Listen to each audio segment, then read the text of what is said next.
She is a slave, an ordinary one without a name, lost in thought and consumed by sadness. She ponders over the task ahead. Hanging out all the laundry comes first, followed by ironing the clothes and sweeping the hallway. There's also the daunting task of tidying up the study. Hunger gnaws at her stomach, having gone without food since yesterday. Master's arbitrary cruelty weighs heavily on her. The fear of not surviving to adulthood looms larger than hunger or scars. Yet there's nowhere else to turn to. She's just a slave. In the midst of her routine, a girl hears a loud shout. Startled, she jolts. Turning towards the source, she recognizes the girl as Miriam. Miriam's scream follows, accusing her of ignoring. Miriam emphatically reminds her not to forget who she is, Wednesday. This name is a reminder of her role as a weekday slave, serving her master specifically on Wednesdays due to the absence of a given name. Wednesday stammers, denying any intent to ignore Miriam. However, Miriam's response is swift, a slap. She declares she doesn't want to hear any excuses and questions if Wednesday has forgotten who she is. Wednesday, lost in thought, realizes that revealing the truth will only lead to more punishment. She concludes it's better to remain silent. Unlike her, Miriam has a name, granting her the authority to oversee the nameless slaves. Wednesday knows she can't even dream of talking back to Miriam. Miriam reminds Wednesday of her duty to assist Master for the day. Despite Wednesday's attempt to explain, Miriam interrupts, emphasizing slaves have no right to talk back. She commands Wednesday to nod in agreement, which she does. Miriam then instructs her to sweep the hallway and tidy up Master's study before dinner, insisting she hurry and hide her eyes as they make Miriam feel sick. Wednesday complies, ruffling her hair and starting to hide her eyes as instructed. Miriam intentionally bumps into Wednesday as she walks away, commanding her to stop dragging her feet and get to work. She warns Wednesday that there won't be any dinner unless everything is done. Wednesday, toiling away, reflects on the disparity between their treatment despite sharing the same social status. Miriam gets to wear clean clothes and look neat, but she didn't used to pick on Wednesday this much before. Just then, Wednesday spots a boy sweeping the hallway, Sunday. Sunday smiles at Wednesday and greets her, offering to help with hanging the laundry. However, he notices the redness on her left cheek and asks if it was Miriam's doing. Wednesday hesitates, realizing that Sunday might retaliate against Miriam if she confirms. Worried about the consequences for Sunday, she decides to change the subject, lowering her gaze. Wednesday questions why Sunday is sweeping the hallway, reminding him that it's not his turn today. Sunday explains that he felt bored and had nothing to do, so he decided to help Wednesday since it was her turn. Touched by his gesture, Wednesday reflects on his kindness but realizes the consequences if Sunday gets caught. She shares her concerns with Sunday, indicating that Master would be furious if he learned about Sunday's assistance. Wednesday mentions that Master didn't seem to be in a good mood today, warning Sunday of the trouble he could get into. Sunday reassures her, saying he'll make sure not to get caught, recalling how she helped him last time. Despite his reassurance, Wednesday smiles and reminds him that he's younger, so it's only natural for her to take care of him. Wednesday reflects on her recurring dreams where she envisions having a younger brother. These dreams transport her to an unfamiliar world distinct from her current reality. In this dream world, planes soar through the sky and cars speed along roads. She attends a place called school, surrounded by friends, and shares a bond with a little brother who has black hair. Seeing Sunday, whose hair resembles her dream brother's, she can't help but think of him as her little brother.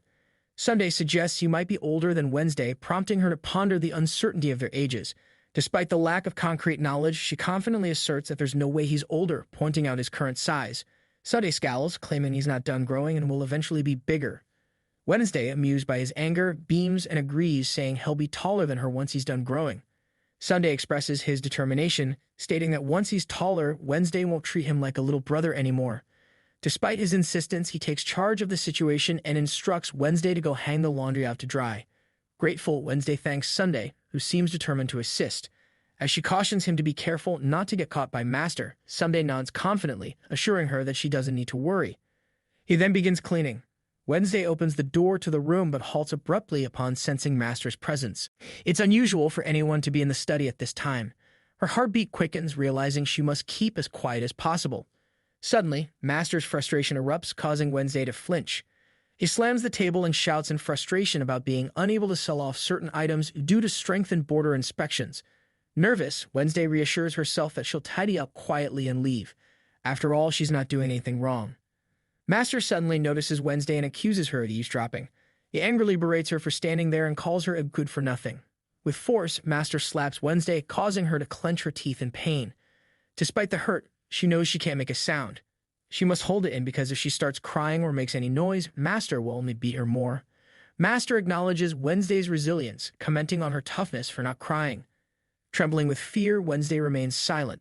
Master, angered by her silence, berates her for ignoring him and calls her ungrateful. He asserts that she would be starving on the streets if it weren't for him. Though scared, Wednesday understands she must endure as a slave. She mumbles a response, stating she wasn't ignoring him, but in her thoughts, she questions how long she has to tolerate such treatment despite being taught to obey her master at all times.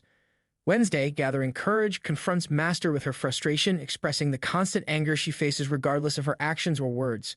Master, feeling uneasy, acknowledges the impact of Wednesday's eyes on him. He then emphasizes the devaluation of a slave's life, stating that it's worth even less than that of a dog, with no one making a fuss if a slave were to die. Master raises his whip, intending to strike Wednesday. She reacts with shock. Approaching her, Master declares the futility of keeping disloyal slaves alive.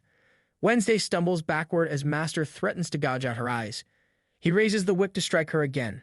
Wednesday, resigned to her fate, contemplates the end. Suddenly, the door of the study room bursts open. Master halts as he sees several people at the door. He demands to know their identities and recognizes them as knights of the Imperial Guard. The knight, upon seeing Wednesday, expresses relief that they have finally found her just in time. They point towards her location.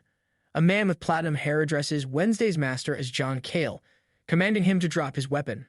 Master is taken aback, wondering how they know his name. He contemplates the significance of the platinum hair and begins to suspect something. The whip slips from his hand.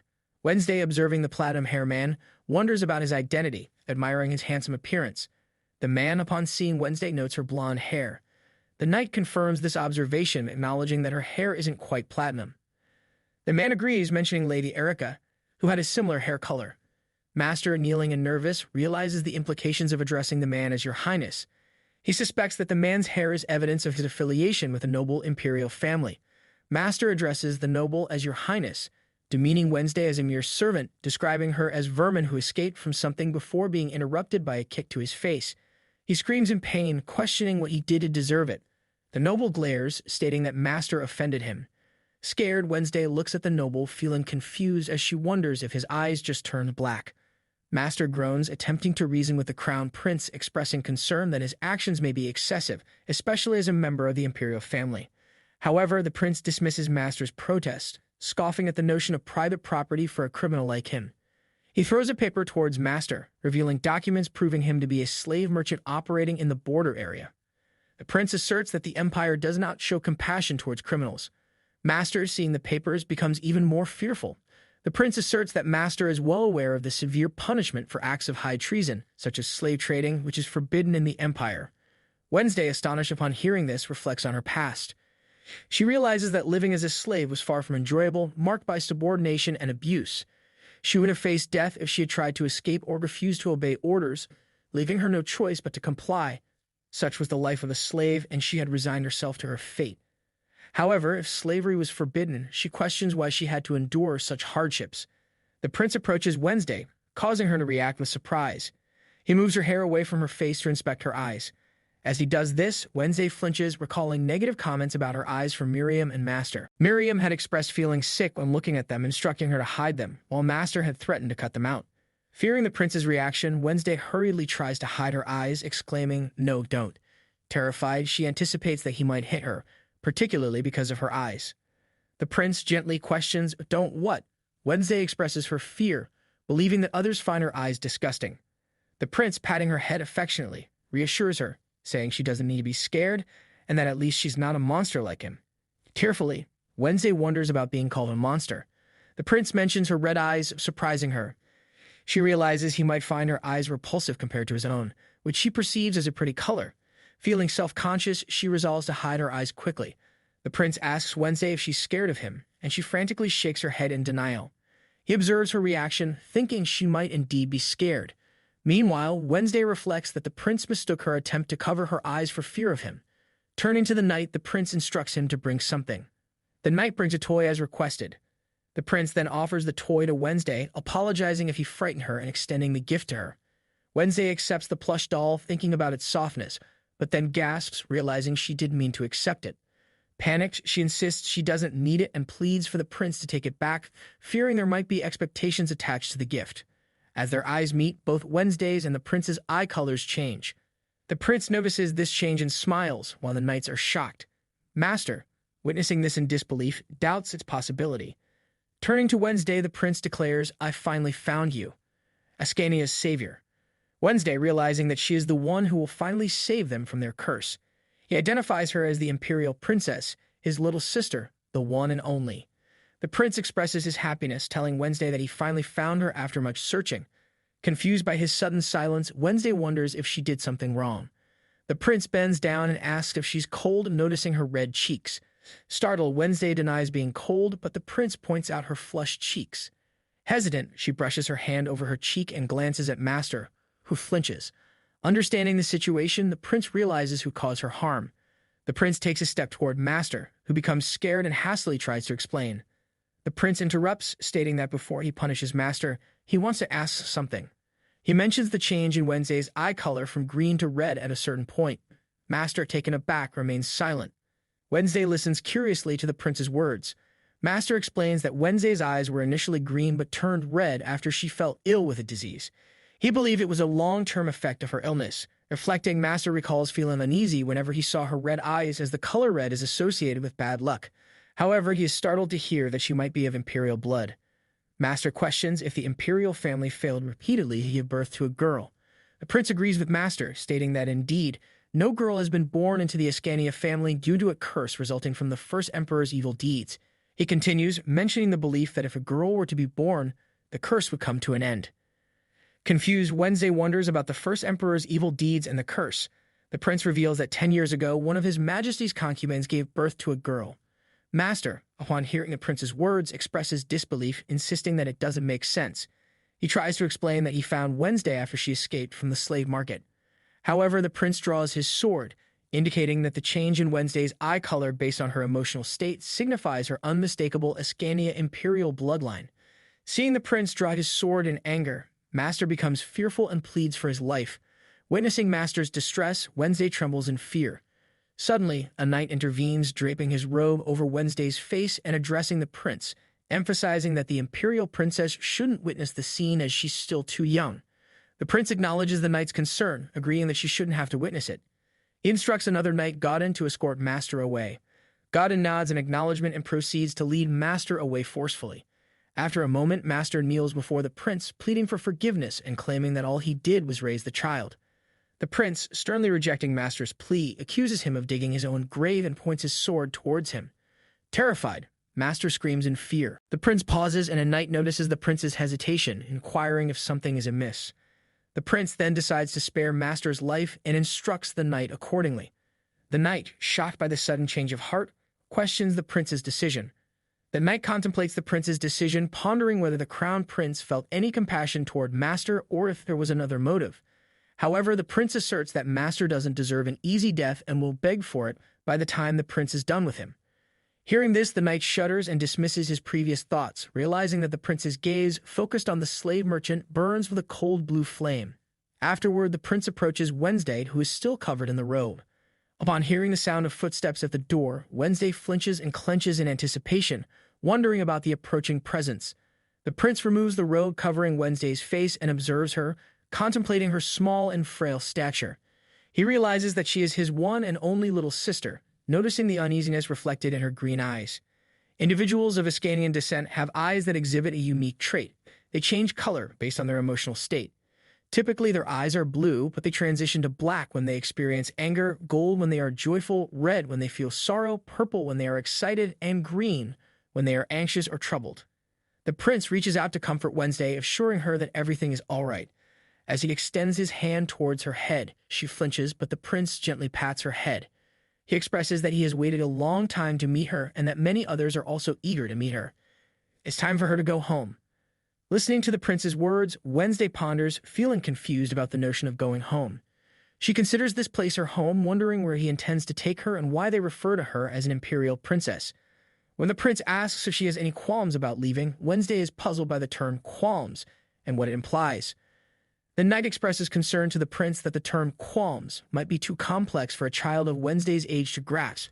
The prince seems to ponder the notion, Meanwhile, Wednesday clenches, feeling unsure about the conversation but also not wanting to appear unintelligent. The knight offers to speak with her, citing his experience with younger siblings. With a grin, he introduces himself to Wednesday as Colin, addressing her as Little Princess. Seeing Knight Colin smile, Wednesday thinks he seems like a kind person. She nods in response to his greeting. Colin, excited, looks toward the prince, indicating that he noticed Wednesday's response. The prince appears shocked. Colin reflects, thinking that His Highness the Crown Prince Chester Ascania should understand that smiling is essential when interacting with children. Colin reassures the prince, stating that there's no need to fear, and from now on, it will protect her. However, Wednesday, feeling nervous, interrupts, insisting that they've misunderstood her identity. She claims she's not an imperial princess. Colin addresses the prince, indicating the situation. Prince Chester asserts that there's only one imperial princess with the power to end the Ascania's curse, confirming that it is undoubtedly her. Wednesday is taken aback, grappling with the revelation as she was labeled as a slave from birth, leading her to believe there must be a mistake. Wednesday insists that she is just Wednesday and not an imperial princess. Colin expresses confusion, asking if anyone understands what she means. The other knights whisper among themselves, suggesting various interpretations. Suddenly, they hear Sunday's voice calling out for Wednesday. Startled, Wednesday sees that one of the knights has Sunday held mid-air by the hand. Worried, she screams out for Sunday. Sunday attempts to free himself from the knights, expressing anger and demanding that they release Wednesday. One of the knights explains to Prince Chester that Sunday was difficult to capture due to his agility. However, Sunday retaliates by kicking the knight. Despite the knight's attempt to describe Sunday's agility, Sunday manages to break free and rushes towards Wednesday. Worried, Sunday grabs Wednesday's face and asks if she's all right and if they hurt her. Seeing Sunday's concern, Wednesday is touched. She assures Sunday with a smile that she's fine.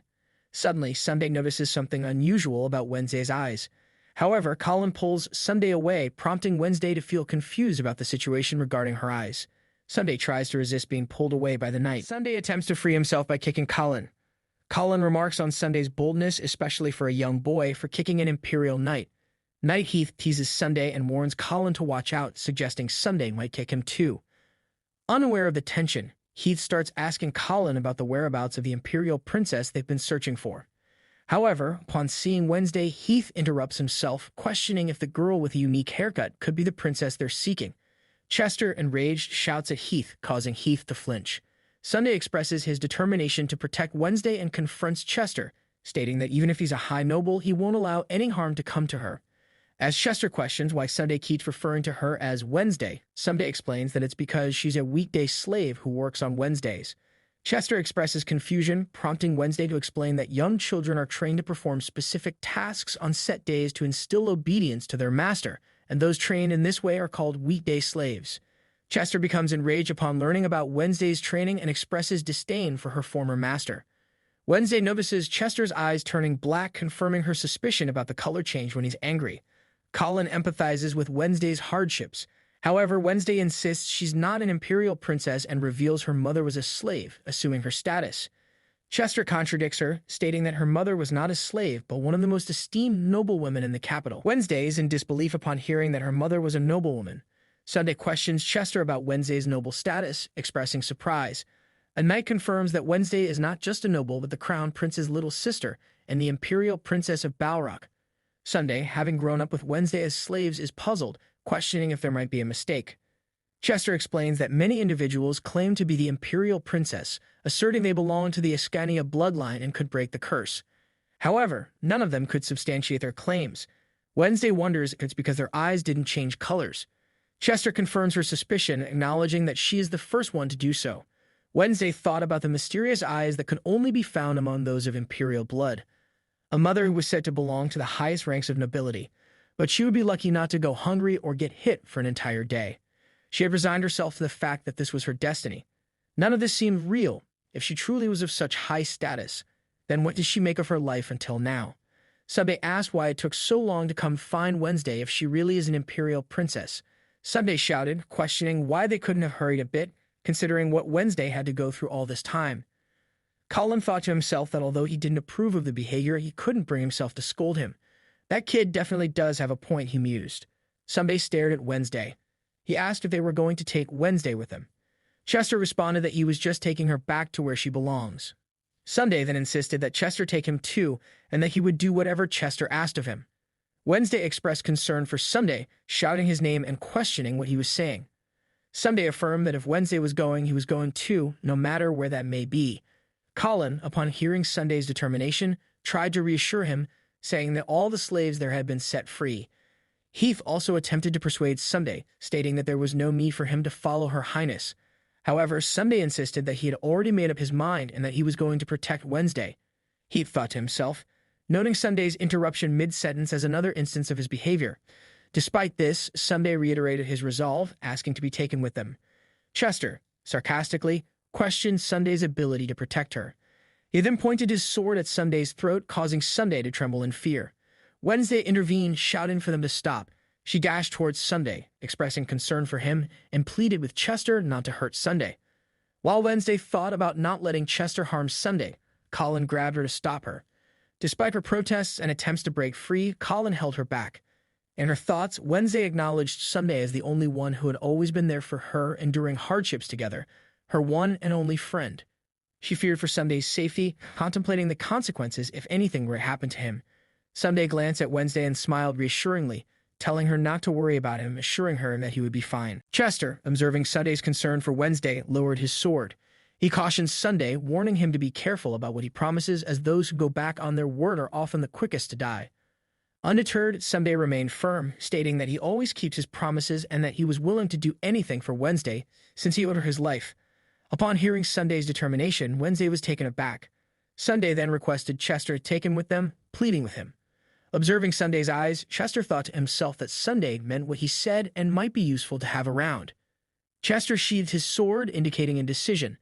As Colin released his grip, Wednesday dashed towards Sunday, expressing concern and asking if he was hurt. Sunday reassured her that he was fine. However, Wednesday glared at Chester in anger due to his actions. Chester announced that they were heading back to the palace and assigned Heath the responsibility of looking after the dark-haired child, Sunday. Heath, shocked, questioned why he was chosen for the task. Wednesday thought to herself, reflecting on the recent events. She worried about Sunday getting hurt and contemplated the nature of the crown prince. To her, he appeared cold and frightening. Initially, she perceived him as merely attractive, but if she truly was an imperial princess, it meant that the intimidating figure was her older brother. During the night, everyone gathered in one place. Knight Gaydon approached Chester, addressing him as Your Highness, and mentioned that he was looking for him. Chester inquired about the child. Knight Gaydon assumed he was referring to the determined kid who vowed to follow the princess and informed Chester that he was in a separate group behind. Chester glared at him, correcting that he was referring to his sister. Knight Gaydon flinched, realizing his mistake, and admitted that Princess had just fallen asleep inside the carriage. Chester asked if Princess had mentioned meeting anything. Knight Gaydon responded that she hadn't complained even once despite the rough journey. He mentioned that she even got off the carriage, insisting it wasn't fair for her to be riding in such a nice carriage all by herself. Gaydon added that he had a hard time convincing her to get back inside. Chester was surprised and questioned if she had indeed said the carriage was too nice. Chester looked at the carriage and pondered, realizing that it was just an ordinary, shabby carriage meant to not attract any attention. He had assumed that she would be displeased with it, but she surprised him by saying it was too nice. Chester felt a sense of admiration, acknowledging that she is a well-behaved child. Gaydon remarked that Princess Wednesday was almost too well-behaved, noting that it was unusual for a child not to complain or throw tantrums. She was so quiet that you couldn't even tell she was there. Chester thought to himself about his encounters with numerous frauds who claimed to be the imperial princess but turned out to be illegitimate. He reflected on the curse that could only be broken by having a girl born into the Ascania family, which seemed destined to persist forever. However, the Emperor's decision to launch an investigation had given Chester a glimmer of hope. About half a year ago, the Emperor, while still on the battlefield, had sent Chester a letter asking him to secretly search for his daughter. Chester diligently pursued clue after clue, hoping to find this elusive little sister who might not even exist at all. But when he finally found her, the little girl revealed she didn't even have a name. Chester inquired about any news from His Majesty. Gaydon informed him that a messenger had been dispatched before their journey, and they should receive a reply from His Majesty by the time they reached the castle. Chester nodded in acknowledgement. Gaydon added that Prince Jed, Chester's younger brother, had notified them that he was also on his way.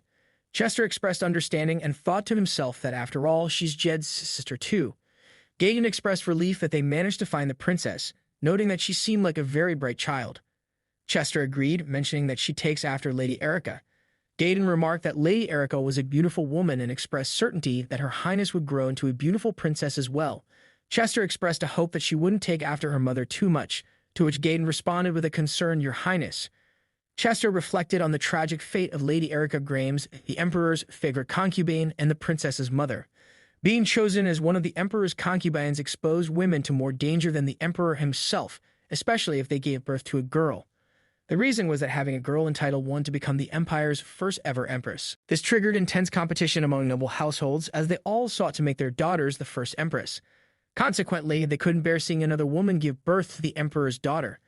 Lady Erica became a victim of this power struggle, exacerbated by the curse hanging over the House of Ascania, making things even more complicated. Chester contemplated how to explain these complex circumstances to a little child. Gaydon, observing Chester's worried expression, thought to himself that he had never seen His Highness worry so much about someone before. Chester had always been hard on himself, striving not to let his emotions show, but it seemed he couldn't help but look fondly upon his little sister. Wanting to shift the conversation, Gaydon attempted to change the topic, addressing Chester about the Emperor's eagerness to meet the princess. According to Sir Myers, holding back His Majesty from deserting the battlefield turned out to be no easy task. Chester nodded in agreement, acknowledging that the Emperor would have come to the princess himself if he wasn't stuck on the battlefield. He expressed his belief that if the Emperor had intervened, the entire area would have been burned down to ashes. Chester then stood up and walked, leaving Gaydon confused. In his thoughts, Chester considered that if the Emperor knew all he had done was rescue the princess, he might think Chester was too faint of heart to accomplish anything great. However, he emphasized that he wasn't done avenging that child. Chester instructed Gaydon that he wanted everyone involved in the slave trading business to be put to death, emphasizing that it was an order. In his thoughts, Chester reaffirmed his determination not to allow a single child to be abducted and sold as a commodity in the land ever again. Gaydon bowed in acknowledgement, responding with a respectful, "Yes, Your Highness." As Wednesday slept in the carriage, Chester approached and saw her cuddling a plush doll nearby. Observing her affection for the doll, Chester pondered that she seemed to take better care of the plush toy than herself.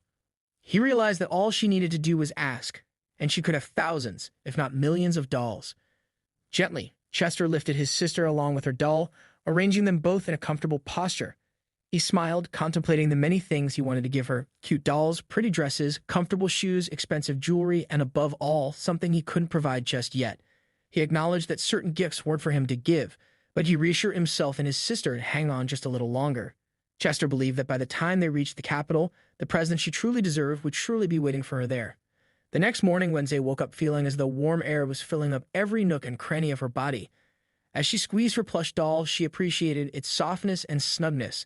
Reflecting on her surroundings, she remembered getting on a carriage yesterday, but it all still felt like a dream to her. Suddenly, she heard the voice in the night, mentioning that since the princess had been found, the curse hanging over the imperial family had probably been broken now. This statement caught Wednesday's attention, and she exclaimed, "The curse hanging over the imperial family?" The knights conversed among themselves about the implications of finding the princess and what it might mean for the future of the empire. Meanwhile, Wednesday, still in a sleepy state, realized the significance of being the imperial princess and heading to the capital.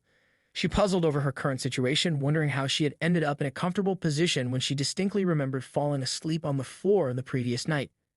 Noticing her plush doll in her hands, she questioned its presence, wondering if someone had come in while she was asleep. Colin knocks on the carriage door, asking if Princess Wednesday is awake. As she rises, she hears Colin's voice and exclaims, "Colin." At that moment, Chester's red cape, which he has placed over her for the night, falls to the floor. Surprised by the presence of the red cape, Wednesday questions its significance and wonders why the prince's cape is there. Colin asks if something is wrong. Nervously, Wednesday reassures him, saying everything's fine. Wednesday, feeling anxious, considers what to do about the prince's cape being present. She walks carefully, making sure not to step on it, and opens the door. Colin greets her with, "Good morning, Your Highness." She responds hesitantly, acknowledging the greeting. In her thoughts, she admits she's still not used to being greeted in such a manner. Colin, grinning, begins to mention her breakfast, but notices the prince's cape and is shocked. Wednesday, feeling nervous, explains that it was over her when she woke up that morning. She wonders to herself if she did anything wrong. Colin turns to look at Chester, contemplating the situation. He finds it surprising that His Highness would use his cape as a blanket to cover a little girl. Colin thinks that nobody who knows Chester would ever believe it. Addressing Wednesday, Colin explains that it appears Chester was worried she might get cold last night, so he covered her with his cape. Wednesday reacts with shock, Slumping slightly, she stammers, expressing her apologies, feeling sorry for dropping the cape on the floor. In her thoughts, she worries about what to do next, fearing Chester's potential fury towards her. Colin reassures Chester, smiling, and says there's no need to worry. He assures Wednesday that she could step all over the cape and Chester wouldn't get mad. When Wednesday asks if it's okay even if she stepped on it, Colin confirms that she could even throw it in the mud and Chester wouldn't say a thing. Wednesday gasps in disbelief and shakes her head, expressing that she would never do such a thing. Colin laughs, complimenting her kindness, and shares that his youngest brother had rolled in the mud with his cape more than once. Wednesday, puzzled, asks why someone would do that. Colin explains that according to his clever little brother, misbehaving is just what children do, and there's no use in trying to understand their behavior. Wednesday wonders if no one will be mad at her even if she misbehaves. Colin clarifies that she will indeed get a good scolding if she misbehaves. Surprised by the response, Wednesday realizes she should have expected that reaction. Colin encourages her not to let the fear of being scolded hold her back. Wednesday intrigued by his statement. Colin encourages Wednesday not to be afraid of causing a little trouble, suggesting that she can do much better than simply dropping a cape. He even suggests kicking it around a bit, believing Chester would be delighted to see her do that. Confused by Colin's suggestion, Wednesday wonders what he's saying. Colin suggests they go for breakfast instead, and Wednesday agrees with a shake of her head. In her thoughts, Wednesday feels warm and fuzzy inside. Colin suggests that Wednesday can also bring her little friend with her. Wednesday, puzzled, wonders what he means by her little friend. Suddenly, she realizes that she's been holding her plush doll in her arms the entire time. Realizing this, she thinks that she should leave the doll in the carriage. However, Colin interrupts by lifting Wednesday gently and offering to escort her. He then carefully helps her down from the carriage. Afterward, Colin assists Wednesday with breakfast, asking if she needs anything else. Wednesday responds with a timid no, thank you. Colin encourages her to dig in, noting that she must be hungry. As Wednesday observes her breakfast in disbelief, she sees the fluffiest white bread she's ever seen and a bowl of hot soup filled with chunks of meat and potato. She never imagining she would get to eat food like this one day. Doubtful, she wonders if it's really all right for her to eat such lavish food. She had a hard time finishing it. Despite the cook blaming himself for his perceived lack of cooking skills, Wednesday clarifies that she was simply overwhelmed by how warm and tasty the meal was. Colin takes the plush doll from Wednesday, reassuring her that he'll take care of it and encourages her to eat before the food gets cold. He offers his assistance for anything she might need. Placing the plush doll on a nearby chair, Colin remarks that her friend seems ready to eat too. He serves her and assures her that if she wants more, she only needs to call out to him. Colin urges her to eat as much as she wants. Wednesday responds with an all right. In his thoughts, Colin acknowledges that Her Highness needs to eat more than she did yesterday, considering she is too small and skinny for her age. Wednesday eats breakfast with a hearty appetite, which pleases Colin as he observes her increased interest in the meal. He thinks to himself that her appetite seems to have improved, attributing it to the extra care he put into today's meal. When Wednesday informs Colin that she's full, he feels a bit disappointed, hoping she would eat more. However, he acknowledges that at least she emptied her plate. Reflecting on his youngest brother's eating habits, Colin remarks that his brother would have gulped down 10 bowls of the same food. He expresses his wish for Wednesday to eat as much as his brother does. Surprised by the notion, Wednesday asks if Colin's youngest brother really eats that much. Colin pauses, smiling to himself as he realizes that Princess has asked him a question for the first time. He responds by affirming that his fourth youngest brother eats voraciously, akin to all other boys his age. Colin adds that more than half of his monthly stipend goes towards feeding his youngest brother. Reflecting, Wednesday recalls Colin mentioning that he has 4 younger brothers and 2 younger sisters. Colin continues, remarking that his siblings don't go a day without causing trouble, and he sometimes wonders if other boys their age are equally mischievous. Feeling a pang of sadness, Wednesday thinks about little boys and wonders how Sunday is doing. Colin notices Princess Wednesday's demeanor and inquires if something is bothering her. She asks if Sunday will indeed join them later. Colin assures her that Sunday will join them as ordered by His Highness, explaining that Heath has other errands to run, causing the delay. Curious about the timeline, Wednesday asks how long it will take them. Colin hands Wednesday her plush doll and reassures her that they should catch up within a month, if not sooner. Trusting Colin's honesty, Wednesday feels relieved knowing she can rely on his word. Hugging her plush doll tightly, she expresses her happiness at the prospect of seeing Sunday again. Colin informs Wednesday that they'll be reaching the capital by the end of the day. As Wednesday contemplates this, she imagines living in the biggest city in the empire, anticipating delicious foods, a comfortable bed, and the presence of her 2 older brothers. However, what she is most curious about is whether her other 2 brothers are like the crown prince. Suddenly, remembering Chester's cold demeanor towards Sunday. Wednesday hugs her plush doll tightly. She expresses her hope that her other brothers will be like Colin, not like Prince Chester. Despite Chester's aggressive behavior, she acknowledges his protective gesture with the cape, leading her to believe he can't be entirely bad. Nevertheless, she remains hopeful that her other brothers will be different, looking forward to meeting them. After a while en route to the capital, Wednesday notices and gazes out of the carriage window, marveling at the pretty lake. Colin cautions her to be careful, reminding her of the potential danger of leaning out of the carriage. Grateful for the warning, Wednesday acknowledges Colin's concern. Excitedly, she observes a big building in the distance, deducing that they must be nearing the capital. She expresses her enthusiasm for everything feeling so new and exciting. While in the carriage, Wednesday suddenly realizes that her plush doll can't see the scenery outside. Eager to share the view, she lifts the doll to the window. However, the carriage abruptly stops, leaving Wednesday puzzled. Peeking out of the carriage window, she wonders if they have already reached their destination. To her surprise, she notices everyone outside looking anxious, sweating, and nervous, while Chester glares at them. Perplexed by the serious atmosphere, Wednesday contemplates whether something bad has happened. Angry, Chester scolds the knights for planning to have the princess enter the palace in his shoddy carriage. Gaydon bows and requests permission to speak, emphasizing the importance of ensuring the princess arrives in a stately manner.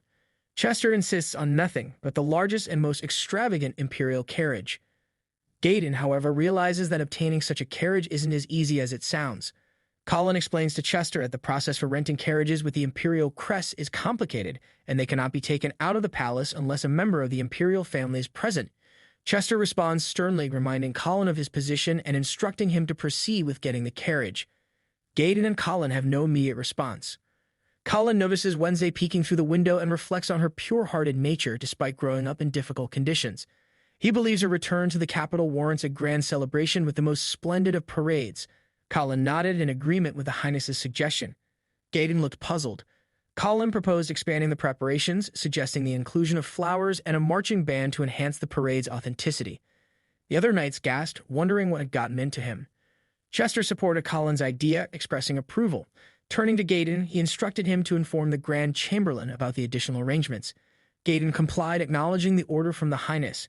As he contemplated, Gaydon empathized with the plight of the Grand Chamberlain, feeling sorry for him. After some time, Gaydon arrived with a new carriage for the Highness. Wednesday exclaimed with awe at the sight of the carriage. As she observed the new carriage, Wednesday realized why the Crown Prince had criticized her previous one as shoddy. She marveled at the shiny wheels and unique design, never having seen such a carriage before. Lost in thought about her new carriage, Wednesday contemplated the luxury of riding in it. Chester inquired about her reaction, questioning if she didn't like it. He mused that perhaps she, being young, would have preferred a carriage adorned with flowers. Wednesday inquired about the existence of carriages adorned with flowers, expressing surprise at the concept. Chester pondered the situation while Gaydon felt nervous, hoping not to hear any more requests. Chester then instructed Gaydon to procure a carriage decorated with flowers. Gaydon, visibly shocked, heard the command. Wednesday, realizing the trouble she was causing, expressed her reluctance to inconvenience anyone further. She insisted that she liked the current carriage and even the previous one, expressing her willingness to accept anything without causing trouble. Chester reassured her that nobody would force her to do anything. Wednesday observed Chester's red eyes and sensed sadness in the Crown Prince. Chester gently encouraged her not to hold back and assured her that it was acceptable to ask for whatever she desired. Reflecting on Chester's kindness, Wednesday felt a mix of embarrassment and happiness, noting that nobody had ever been so considerate to her before. Despite struggling to express her emotions fully, she smiled and thanked Chester sincerely, reaffirming her contentment with the current carriage. Her eyes turned gold, indicating her happiness, which Chester noticed and returned with a smile. Chester affectionately patted Wednesday, calling her little sister. Hearing these words, Wednesday felt touched and contemplated the term brother and sister. She found it strange that Chester, who once seemed intimidating, no longer appeared so scary. It was as if she had discovered a new, softer side of him. Wednesday entered the new carriage, marveling at its interior beauty. However, she wondered if the Highness would join her. Deciding to inquire, she called out to Colin, asking about the Highness's whereabouts. Colin informed her that the Highness had gone ahead of everyone else to lead the procession, which would likely cause a commotion the next day. Puzzled, Wednesday wondered why there would be an uproar. As she entered the capital, everyone was present, celebrating and rejoicing. In the joy of Wednesday's arrival, flowers showered around her from all directions. Wednesday marveled at the softness of the petals, wondering if they would break at her touch. Taking in the entire spectacle, she beheld a blue sky adorned with dancing flower petals. While the awestruck eyes of onlookers surrounded her, It was a strange yet beautiful scene that filled her with happiness. She vowed to remember this day for the rest of her life.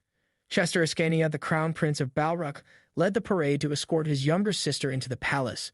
The princess's debut in the capital would be remembered as one of the greatest events in the kingdom's history. Wednesday noticed the water flowing out from the dragon's mouth in the fountain and found it curious. She observed the buildings surrounding her but noticed one space left intentionally empty. Colin drew her attention to the ancient dragon carved into the palace doors. Curious, Wednesday inquired about the ancient dragon. Colin explained that the first emperor had made an agreement with the ancient dragon, and since then, the empire had been under its protection. Dragons symbolized the imperial family. Excited by this new information, Wednesday wondered about the ancient dragon, eager to explore the world outside the mansion where she grew up and learn more about these fascinating concepts. Wednesday recalled how another slave had mentioned that one could become smart by reading books. She secretly glancing at the books on the shelves while tidying the study. Although she enjoyed looking at the pictures, she harbored a curiosity about the written words within. Wondering aloud, she contemplated the possibility of asking to be taught how to read and write. Chester opened the carriage door and gently lifted Wednesday, striding towards the mansion. As Wednesday gazed at the grandeur of the mansion, she pondered its enormity, realizing she would need stronger legs to navigate its vastness. Outside the mansion, the old man and servants awaited to welcome them. The old man bowed and greeted them, then, upon seeing Wednesday's disheveled appearance with her hair covering half her face and her thin limbs, he felt heartbroken, surmising that she must have endured a very difficult life before arriving here. With a respectful tone, the old man introduced himself as Philip, the Grand Chamberlain of the Imperial Palace, and expressed his honor at meeting her. Chester inquired about the arrival of the Emperor's letter, and Philip promptly presented it to him. Chester then handed the letter to Wednesday, explaining that it was a message from the Emperor. Surprised, Wednesday questioned the mention of the Emperor. Chester clarified that since the Emperor was currently away from the palace, he couldn't personally greet her, hence the letter.